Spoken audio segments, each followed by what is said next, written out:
Um, why does growth consume so much cash in product-based businesses, even when margins are strong? That is a very Good good question. question, Haiku. And I mean, I laugh because that is like one of the biggest problems we see, right?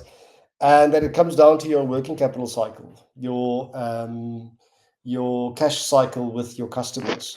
As I mentioned, if we import, lots of times we have to pay the deposits upfront, like when we place orders, and then you have to settle when goods are shipped and you haven't received that yet.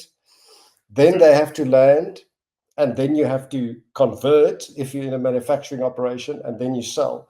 So that product life cycle, could be 3 months to 6 months.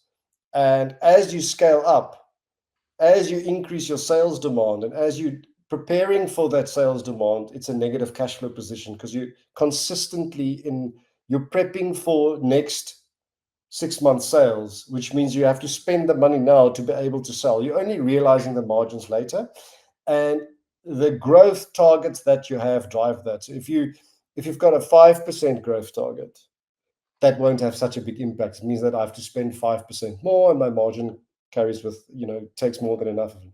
But most of these businesses want to scale, and they're pushing 25%, 30%, 150% growth targets year on year, right? So that means yeah. your margin aren't enough to cover the current cost of that scale up already. So you're in a negative cash position. So that's why growth sucks cash as you scale up in a product based business.